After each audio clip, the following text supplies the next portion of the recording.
وجرنالكي بي اس اف براها بولشدا او عاوا كاغا وربixinaya rasaastii saaka bilaabatay sagaalka hadda oo sagaalka habeenimo la sii maray waa dhacaysaa warkan suuqa la soo gelinay jamcaala la bursaday jamcaala wax bursaday dani ciidankiisa inta laga raacday inta ka baxdid update qaan gaara min bilow ilaa iyo dhamaad warbixin full ah ayaan garow ka siinayaa boqorkii waa hadlay adaad la socoto Puntland badbaaday u baahan tahay isimadii shir degdeg isugu yeeray maxay ka dhigan tahay maanta in xabad ka dhacda garowe dastuurkii gudaha loo galay dagaalkiina gudaha loo galay maxaa laga dhaxli doonaa qodobka koowaad dhammaan ku faaqideynaa ee qodobka labaadna mareexaan waa iga badiyeen 9 rag gabdhii wiilal isugu jira baa intay soo waxay waryaa sareey guuta Axmed Aadan ma aan reer Axmed oo yaa waay wareer xasan ayagana hadda farqi ay haysteen laakiin ana hadda farqa haystaa oo maanta luuq markii sareey guuto Axmed Aadan luuq buu ka soo jeedaa ninkii halka gudoomiye degmada luuq wuxuu taagan yahay war sareey guuto ma la magacaabay nin reer xasan ahaa anigu gudoomiyaha degmada luuq Soomiye shalay Axmed Madoobe iyo xasan sheekh ana iga nasaway Soomaa maanta wixii laga bilaabo tareenka waa saaranahay mareexaan waa is yaqaana ninkii jiiqda carabka laga jaraa uu taagan yahay qaybtaas mareexaana iskale hadda waa majeerteene waa yahay horta niman yahow xalay intii la socoto waa update horta intaasaan kaga sii wada war la soo bilaabo ma aqaan aniga casharadeeda xalay intii la socotay waa sii wadaaya qaraaba soo dhawaada saakay baarlamaankiya waxa loo soo jirsaday less than 1 kilometer baa loo soo jirsaday Aaron Kibir dobis la dheeranimo unukaale xabad baa horta bilaabatay markii dastuurka la furay dad baa waxay weydiinayaan horta dastuurkan la furay na fahamsi dad badanna waa fahamsiin raali noqda horta dastuurka sababta loo furay idin sheegaya hadaan soo koobo 3 xisbi oo dani inuu ku darsado rabaa oo baro dani ah 3 xisbi kadibna extension iyo halkuu la aadayana uu ka saxiixdo ila majority hadii mideeya xataa wax diido ama kan kale xataa wax diido ka iyo 3 cusub waa 4 majority-ga guuleysanaya win ah intaas horta qaangaarnimo u fahma waaye saakay dastuurkii baa gudaha loo galay cod bixintii oo socota horta hoobiye iyo 7 iyo shilke bay ka war heleen reer Nugaaleed gaar ahaan Garowe 3 saacadood markii xabadda socotay dhowr aagna waa ka socotay baa Jimcaale buud inta lagu dhufto horta anigu waxaan qariyo ma hayo Jimcaale xabaddii waa looga adkaaday sababtaan idin sheegayaa ciidanku wiisa oo xerada leegla jooga oo markii hore ay ka soo kicitimeen xerada banaanka Garowe baa horta qoorata loo aaday ilaa 45 meel oo dhufeysyo ka qotay asaga aagi isku badiyay ma Soomaaliland ka aqliyarta tokoraqay ka baxeen asagoo jacad isugu tageen aagi horta waa la yareystaa 13 aagu Garowe wuxuu iskaga furay Garowe dhexdeeda halkaana ciidamadii daraawiishta Puntland ka baxeen leegle tageen gaariga suuga meesha looga qabsanay halkaas waa xabadda inta ka socoto horta ciidankii Jimcaale way ka war heleen waa laabteen leegle tageen waa dagaalameen Garowe xoogaa ilaa xaafadoodii heegan baa horta la geeyay waa looga adkaaday dagaalkii hore oo 3 saac soo socda inkastoo Garowe xaafadda heegan jidka sodonka intuu ku meesha ku dhamaado ay xabadda ka socotay laakiin baarlamaankii iyo madaxtooyadii waa laga dul qaaday muhiimaddu waa intaas waxay socoto xabaddu sii fogaato anigu qadkan ku jiray sii fogaato galabta 3 galabnimo buu soo rogaal celiyay rog cadaayigii soo rogaal celiya ka dhacday ciise riyoolo waa soo rogaal celiya baash waa qabiil horta baash siyaasad maaha unu kala inta ka socoto doorasho ka dhici meedan noo joogi maayo baarlamaanna ka codeyn maayaan dastuur lagu furi maayo ciise riyoolo dhahay way waa soo rogaal celiyeen dagaal waliba qaraar baa galabta dhacay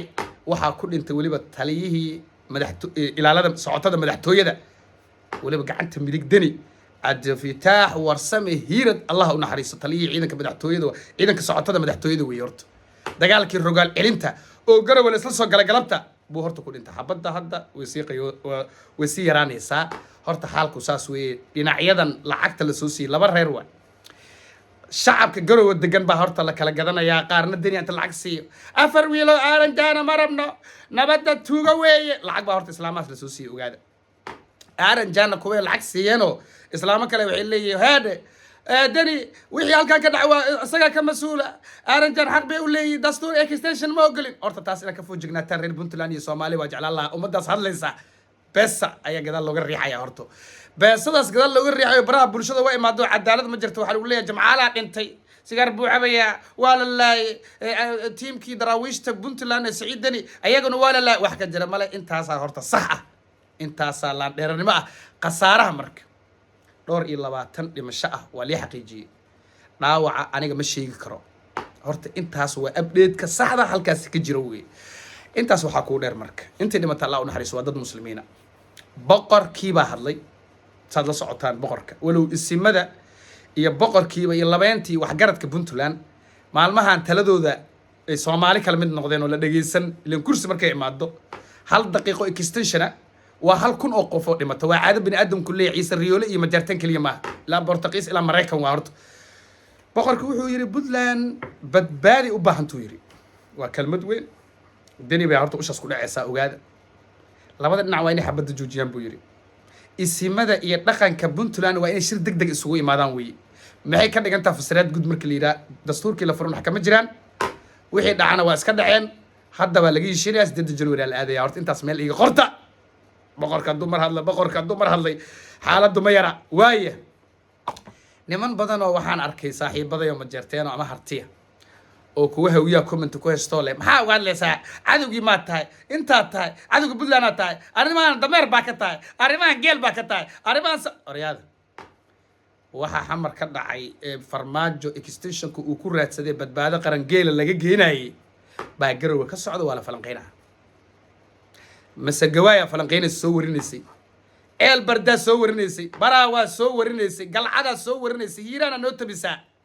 garowe waa la falanqeynaa oo Soomaalidu isku mid yihiin maalinba guri gubto inta ka ogow horto Puntland nabad way Puntland waxay nabad ku tahay kursiga si nabad lagu kala dhiibay nabad ku tahay kursiga hadii la isku dhajiyo Puntland daqiiqadii kun qof ku dhimanay waa caado bini aadamku leeyahay hadaad ku digato kuwa xamar iyo ku dhimanay meel kale inta lagu dhimanaa horto Soomaaliya inay isku mid tahay oo qaangaarnimo jira 24 sano ayaa la soo jiray 30 sano waa been waxa lagu sii jiri karaa 100 sano kursiga nabad lagu wareejiyo xasan sheekh han noqdo deni han noqdo ama qof kale kursi hadii la isku dhajiyo farmaajana waa aragteen cawaaqib xumadii uu ka dhaxlay denina saas uu ka dhaxlaya Ciise Riyoole iyo halka waxa lagu kala duway unukan leh waa sem halka geela la geeyay halkan ariga la keenay horto Ciise Riyoole ari bay keenay Ciise dhuux waaya horta intaas leeyahay oo marka masagawaay iyo baladweyne dagaaladooda ku faraxsan tahay ayaguna waa kugu soo dhaxdaaraya walow anigu dhiiga muslimiinta ama nacba in la isku digto oo lagu cadaab galo haddana hal kala adkaysto Soomaaliya ama baraawo joog ama garowe joog xabaddu meel kasta ka socotaa horta waa iska nasiib daro caasimadii Puntland garowe oo maanta shilka iyo jiib iyo kaare iyo beebal isla dhacayo qaangaarnimo iyo dimuqraadiyad meel ma taalo waxaan leeyahay deni wax kasta oo halkaas ka dhaco wax kasta bari ha dhacdo xabad barida ma dhacdo deni aabal leedahay midna xasuusnaado xasan sheekh wuxuu yiri 24 sano wixii jiray yaan 24 maalin lagu burburini kelmadda meel ku qorta horta 24 shalow xabada bilaabatay ahayd ee ku ekeed 25 bishii hore doorasho soo lama qaban Puntland shalay oo 19 bishii 24 horta ishaarta xasan sheekh waa ku dhacday horta xisaabtaas waa dhacday حسن الشيخ واقن وذي حسن الشيخ تلو بحية حسن الشيخ وان إنكار أنت كتكتد حسن الشيخ دل كان نبو مدح ويا تلي تسالو بنتلان كلية سيدا قلمدوجي ولو قلمدوجي هذا معمل كوجنا بدن تاع سوماليا وأوهم بليانا جاي